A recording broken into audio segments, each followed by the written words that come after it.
എല്ലാവർക്കും നമസ്കാരം. ഇന്ന് ഞാൻ വന്നിരിക്കുന്നത് ക്രിസ്മസ് സ്പെഷ്യൽ പ്ലം കേക്കിൻ്റെ റെസിപ്പി ആയിട്ടാണ്. പ്ലം കേക്കിന് വേണ്ടിയിട്ടുള്ള ഡ്രൈ ഫ്രൂട്ട്സ് സോക്ക് ചെയ്യുന്നതിൻ്റെ വീഡിയോ 2 ദിവസം മുൻപ് ഞാൻ അപ്ലോഡ് ചെയ്തിരുന്നു. അതിൻ്റെ ലിങ്ക് ഞാൻ ഡിസ്ക്രിപ്ഷൻ ബോക്സിലും അതുപോലെ തന്നെ എൻ സ്ക്രീനിലും കൊടുക്കുന്നതാണ്. അപ്പോൾ അത് കണ്ടിട്ടില്ലാത്തവരുണ്ടെങ്കിൽ അതൊന്ന് കണ്ടു നോക്കൂ. അപ്പോൾ ഈ കേക്ക് സോക്ക് ചെയ്തിട്ടാണ് നമ്മൾ ഉണ്ടാക്കുന്നത്. പ്ലം കേക്ക് എപ്പോഴും സോക്ക് ചെയ്തിട്ട് ഡ്രൈ ഫ്രൂട്ട്സ് എടുക്കുമ്പോഴാണ് അതിന് ഏറ്റവും നല്ല ടേസ്റ്റ് കിട്ടുന്നത്. അപ്പോൾ ഇൻസ്റ്റൻ്റായിട്ടും ഇത് ചെയ്യാം, എങ്കിലും അതിനെക്കാട്ടിലൊക്കെ ടേസ്റ്റ് നമ്മളെപ്പോഴും സോക്ക് ചെയ്ത് ചെയ്യുന്നതിന് തന്നെയാണ്. അപ്പോൾ വരും ദിവസങ്ങളിൽ ഞാൻ ഇൻസ്റ്റൻ്റ് ആയിട്ടുള്ള പ്ലം കേക്കും അപ്ലോഡ് ചെയ്യുന്നതാണ്. അതുപോലെ തന്നെ ഓവനും ബീറ്ററും ഒന്നുമില്ലാത്ത ഈസി പ്ലം കേക്കിൻ്റെ റെസിപ്പിയും നിങ്ങൾക്ക് പ്രതീക്ഷിക്കാം.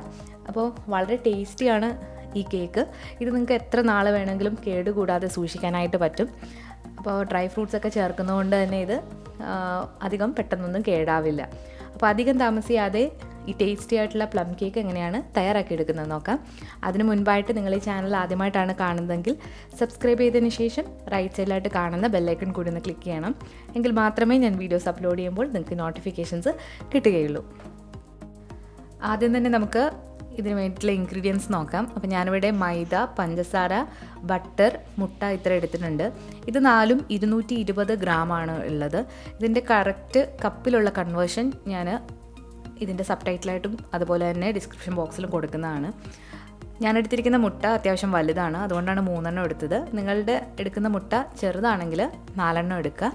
ഇനി നമ്മൾ ഈ എടുത്തു വെച്ചിരിക്കുന്ന പഞ്ചസാരയിൽ നിന്നും ഒരു 100 ml അല്ലെങ്കിൽ ഒരു 1/4 കപ്പ് നമുക്കൊന്ന് കരിച്ചെടുക്കണം. അപ്പോൾ കേക്കിന് കളർ കിട്ടാൻ വേണ്ടിയിട്ടാണ് നമ്മൾ ഈ പഞ്ചസാര ഒന്ന് കാരമലൈസ് ചെയ്ത് എടുക്കുന്നത്. അപ്പോൾ ഞാനതെങ്ങനെയാണെന്ന് കാണിച്ചു തരാം.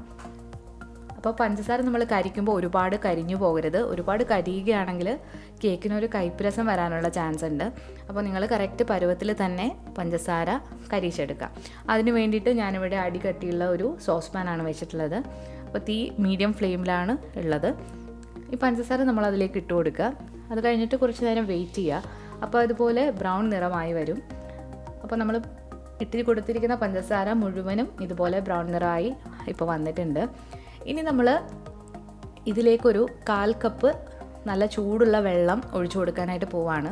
നിങ്ങൾ തീയൊക്കെ അഡ്ജസ്റ്റ് ചെയ്തതിന് ശേഷം മുഖമൊക്കെ മാറ്റി പിടിച്ചതിന് ശേഷം മാത്രമേ നിങ്ങൾ ഇത് ഒഴിച്ചു കൊടുക്കാൻ പാടുള്ളൂ. അപ്പോൾ അതിലേക്ക് ഒഴിച്ചു കൊടുത്തതിന് ശേഷം നന്നായിട്ട് ഇളക്കി കൊടുക്കുകയാണ്. അപ്പോൾ നിങ്ങളിതുപോലെ ചെറിയ കട്ടകളാകുകയാണെങ്കിൽ നമ്മൾ ചൂടാക്കുമ്പോൾ അത് അലിഞ്ഞു വന്നോളും. അപ്പോൾ ഇത് നന്നായിട്ട് ഇളക്കി കൊടുത്തതിന് ശേഷം നന്നായിട്ടൊന്ന് തിളപ്പിച്ചെടുക്കണം. അപ്പോൾ ഇതാണ് നമുക്ക് വേണ്ടിയിട്ടുള്ള കാരമൽ സിറപ്പ്. കേക്കിൽ ചേർക്കുന്നതിന് മുന്നായിട്ട് ഇത് നന്നായിട്ട് തണുപ്പിച്ചെടുക്കാനായിട്ട് നിങ്ങൾ ശ്രദ്ധിക്കുക.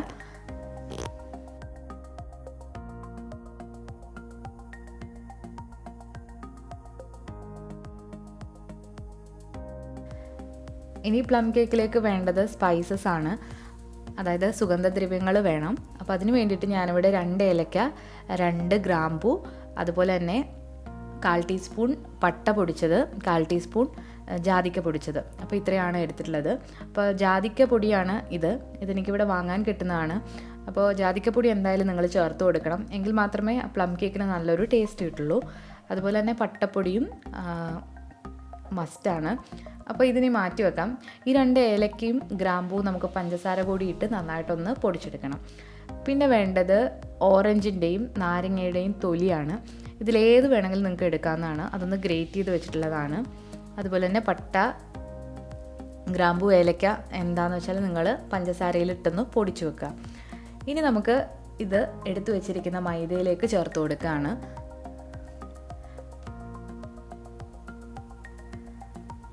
ഞാനിവിടെ ഏലക്കയും ഗ്രാമ്പൂ മാത്രമേ പൊടിച്ചെടുത്തിട്ടുള്ളൂ. ബാക്കി എൻ്റെ കയ്യിൽ പൊടികളാണ്. അപ്പോൾ ഞാനത് ചേർത്ത് കൊടുക്കുകയാണ്. ജാതിക്കപ്പൊടിയാണ് ചേർത്ത് കൊടുത്തത്. ഇപ്പോൾ പട്ട പൊടിച്ചതും കൂടി ചേർത്ത് കൊടുത്തിട്ടുണ്ട്. ഇനി ഇതിലേക്ക് നമ്മൾ ചേർക്കുന്നത് ബേക്കിംഗ് പൗഡറാണ്. ഞാനിവിടെ 1 ടീസ്പൂൺ ബേക്കിംഗ് പൗഡറാണ് ചേർക്കുന്നത്. ഇതിൽ ബേക്കിംഗ് സോഡ ഞാൻ ചേർക്കുന്നില്ല. പിന്നെ ചേർക്കുന്നത് ഉപ്പാണ്. ഒരു 1/4 ടീസ്പൂൺ ഉപ്പ് കൂടി ചേർത്ത് കൊടുത്തിട്ടുണ്ട്. ഇനി ഇത് നമുക്ക് നന്നായിട്ടൊന്ന് മിക്സ് ചെയ്തെടുക്കണം. അപ്പോൾ നിങ്ങൾക്ക് വേണമെങ്കിൽ ഇത് അരിച്ചെടുക്കാവുന്നതാണ്, അല്ലെങ്കിൽ ഇതുപോലെയുള്ളൊരു വിസ്ക് വെച്ചിട്ടൊന്ന് മിക്സ് ചെയ്തെടുക്കുക. അപ്പോൾ ഇത് നന്നായിട്ട് മിക്സ് ചെയ്തതിന് ശേഷം നമുക്ക് മാറ്റി വെക്കാം.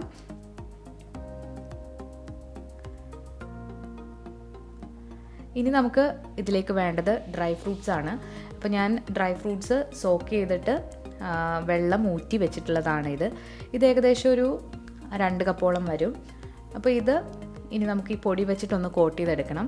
അപ്പോൾ നമ്മൾ ഈ മിക്സ് ചെയ്ത് വെച്ചിരിക്കുന്ന പൊടിയിൽ നിന്ന് ഒരു 3 ടേബിൾ സ്പൂൺ പൊടി ഇതിലേക്ക് ഇട്ട് കൊടുത്തിട്ട് ഒന്ന് മിക്സ് ചെയ്ത് വെക്കണം. അല്ലെങ്കിൽ നമ്മൾ ഇത് കേക്കിലേക്ക് ഇടുമ്പോൾ കേക്കിൻ്റെ താഴെ വന്ന് അടിഞ്ഞു പോകും. അപ്പോൾ അത് ഒഴിവാക്കാൻ വേണ്ടിയിട്ടാണ് നമ്മൾ ഈ പൊടി ഇതിലേക്ക് ഇട്ട് കൊടുക്കുന്നത്. ഇനി നമ്മൾ ആ സോക്ക് ചെയ്ത് വെച്ചിരിക്കുന്ന വെള്ളവും നമ്മൾ കേക്കിലേക്ക് ചേർത്ത് കൊടുക്കുന്നുണ്ട്. ഇനി നമുക്ക് കേക്ക് മിക്സിങ് സ്റ്റാർട്ട് ചെയ്യാം. അപ്പോൾ അതിന് വേണ്ടിയിട്ട് നമ്മൾ എടുത്തു വെച്ചിരിക്കുന്ന 220 ഗ്രാം റൂം ടെമ്പറേച്ചറിലുള്ള ബട്ടറാണ് ഇത്. അപ്പോൾ അത് നമ്മളൊരു വലിയ പാത്രത്തിലേക്ക് ഇട്ട് കൊടുക്കുകയാണ്. ഈ ബട്ടർ നിങ്ങൾക്ക് ഇലക്ട്രിക് ബീറ്റർ വെച്ചിട്ട് ബീറ്റ് ചെയ്യാം, അല്ലെങ്കിൽ ഒരു തടിത്തവി വെച്ചിട്ട് ബീറ്റ് ചെയ്യാം.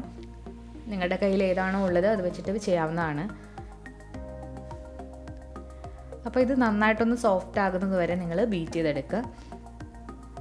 ഇനി ഇതിലേക്ക് നമ്മൾ എടുത്തു വെച്ചിരിക്കുന്ന പഞ്ചസാര ചേർത്ത് കൊടുക്കുകയാണ്. ഞാനിവിടെ പൊടിക്കാത്ത പഞ്ചസാരയാണ് ചേർത്ത് കൊടുക്കുന്നത്. നിങ്ങൾക്ക് പൊടിച്ചിട്ടും ചേർത്ത് കൊടുക്കാവുന്നതാണ്. പഞ്ചസാര കൂടി ചേർത്ത് കൊടുത്തതിന് ശേഷം നന്നായിട്ട് മിക്സ് ചെയ്തെടുക്കുകയാണ്. ഇനി നമ്മളിതിലേക്ക് മുട്ട പൊട്ടിച്ചിട്ട് ഓരോന്നായിട്ടാണ് ചേർത്ത് കൊടുക്കുന്നത്. അപ്പോൾ ഓരോ മുട്ട ചേർത്ത് കൊടുത്തിട്ട് നന്നായിട്ട് ബീറ്റ് ചെയ്തെടുക്കുകയാണ്.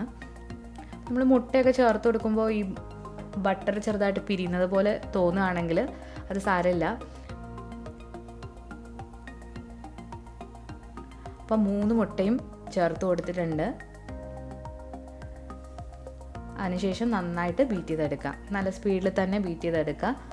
ഇനി ഇതിലേക്ക് 1 ടീസ്പൂൺ വാനില എസൻസ് ആണ് ചേർത്ത് കൊടുക്കുന്നത്. അതുകൂടി ചേർത്തിട്ട് നന്നായിട്ട് മിക്സ് ചെയ്ത് കൊടുക്കുകയാണ്. ഇനി ഇതിലേക്ക് ഞാൻ ഡ്രൈ ഫ്രൂട്ട്സ് സോക്ക് ചെയ്ത വെള്ളം ചേർത്ത് കൊടുത്തിട്ടുണ്ട്, ഒരു 3 ടേബിൾ സ്പൂൺ. അതുപോലെ തന്നെ ഓറഞ്ചിൻ്റെയും നാരങ്ങയുടെയും തൊലിയും ചേർത്ത് കൊടുത്തിട്ടുണ്ട്. അത് വീഡിയോ എടുത്തപ്പോൾ അത് മിസ്സായിപ്പോയി. ഇനി ഞാൻ ബീറ്റർ യൂസ് ചെയ്യുന്നില്ല, ഒരു സ്പാറ്റില വെച്ചിട്ടാണ് ഇത് മിക്സ് ചെയ്തെടുക്കുന്നത്. ഇനി ഇതിലേക്ക് നമുക്ക് നേരത്തെ മിക്സ് ചെയ്ത് മാറ്റി വെച്ചിരിക്കുന്ന പൊടി ചേർത്ത് കൊടുക്കുകയാണ്. അപ്പോൾ പൊടി കുറേശ്ശെയായിട്ട് ഇതിലേക്ക് ചേർത്ത് കൊടുക്കുക.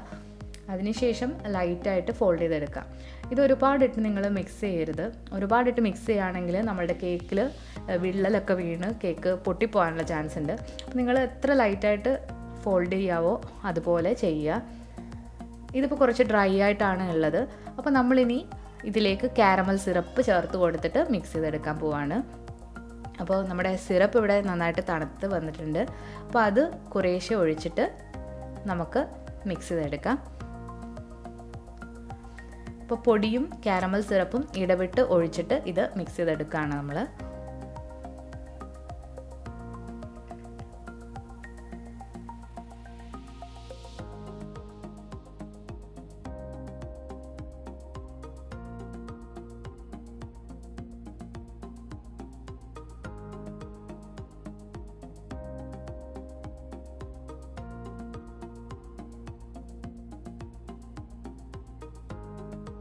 ഇപ്പോൾ നമ്മുടെ പൊടിയും അതുപോലെ തന്നെ കാരമൽ സിറപ്പും മിക്സ് ചെയ്ത് വെച്ചിട്ടുണ്ട്. ഇനി ഇതിലേക്ക് നമ്മൾ നേരത്തെ തന്നെ കോട്ട് ചെയ്ത് വെച്ചിരിക്കുന്ന ഡ്രൈ ഫ്രൂട്ട്സ് ഇതിലേക്ക് ചേർത്ത് കൊടുക്കുകയാണ്. അതിനുശേഷം ലൈറ്റായിട്ടൊന്ന് മിക്സ് ചെയ്തെടുക്കാം. ഒരുപാടിട്ട് ഫോൾഡ് ചെയ്യരുത്, ജസ്റ്റ് ഒന്ന് കവർ ചെയ്യാൻ വേണ്ടിയിട്ട് മിക്സ് ചെയ്ത് കൊടുക്കാം. അപ്പോൾ ഞാനിവിടെ ഒരു 26 സെൻറ്റിമീറ്ററിലുള്ള കേക്ക് പാനിന് വേണ്ടിയിട്ടാണ് ഇത് ചെയ്യുന്നത്. അപ്പോൾ നിങ്ങൾക്ക് നിങ്ങളുടെ കയ്യിൽ ഉള്ള പാനിൻ്റെ വലുപ്പം അനുസരിച്ചിട്ട് പല പല ടിന്നുകളിൽ നിങ്ങൾക്ക് ഇതാക്കാവുന്നതാണ്.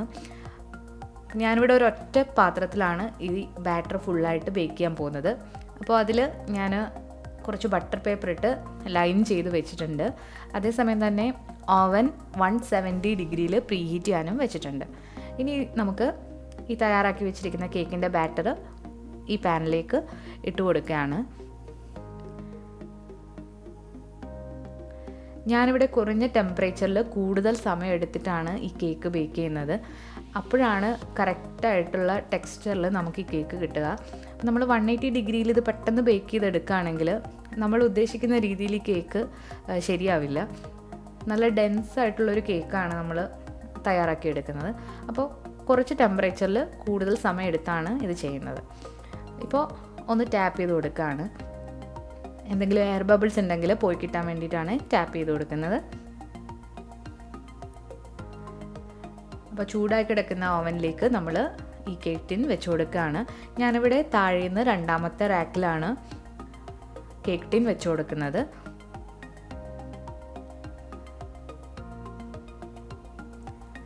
അതിനുശേഷം ഓവൻ അടച്ചിട്ടുണ്ട്. ഇവിടെ ഞാൻ OTG ഓവനാണ് യൂസ് ചെയ്യുന്നത്. അപ്പോൾ 2 കോയിൽസും ഹീറ്റ് ചെയ്തിട്ടാണ് ഞാൻ ഈ കേക്ക് ബേക്ക് ചെയ്യുന്നത്. അപ്പോൾ ആ ഓപ്ഷൻ സെറ്റ് ചെയ്തിട്ടുണ്ട്. അതുപോലെ തന്നെ ടെമ്പറേച്ചർ 170 ഡിഗ്രിയും സെറ്റ് ചെയ്തിട്ടുണ്ട്. ഇനി ഇതൊരു 1.5 മണിക്കൂറാണ് ഞാൻ ബേക്ക് ചെയ്യാനായിട്ട് പോകുന്നത്. 1.5 മണിക്കൂർ കഴിഞ്ഞിട്ടുണ്ട്. നമ്മുടെ കേക്ക് നന്നായിട്ട് ബേക്കായി വന്നിട്ടുണ്ട്. ടൂത്ത് പിക്ക് ഇട്ട് നോക്കുമ്പോൾ നല്ല ക്ലീൻ ആയിട്ട് വരണം. അപ്പോൾ കേക്കിൽ അധികം വിള്ളലൊന്നും വീഴാതെ കിട്ടിയിട്ടുണ്ട്. അപ്പോൾ ഇത് നന്നായിട്ട് തണുത്തതിന് ശേഷം നമുക്ക് കട്ട് ചെയ്ത് സെർവ് ചെയ്യാവുന്നതാണ്. അതുപോലെ ഈ കേക്ക് ഒരുപാട് നാൾ കേടാകാതെ ഇരിക്കും. അതുപോലെ തന്നെ കട്ട് ചെയ്തിട്ട് നിങ്ങൾക്ക് എയർ ടൈറ്റ് ആയിട്ടുള്ള കണ്ടെയ്നേഴ്സിൽ ഇട്ടിട്ട് സൂക്ഷിക്കാവുന്നതാണ്. അപ്പോൾ നമ്മുടെ വളരെ ടേസ്റ്റി ആയിട്ടുള്ള ക്രിസ്മസ് പ്ലം കേക്ക് ഇവിടെ റെഡി ആയിട്ടുണ്ട്. അപ്പോൾ നിങ്ങൾക്ക് കാണാം ഈ മുന്തിരിങ്ങ ഒന്നും താഴോട്ട് പോയിട്ടില്ല. അപ്പോൾ നടുക്ക് തന്നെയൊക്കെയാണ് ഉള്ളത്.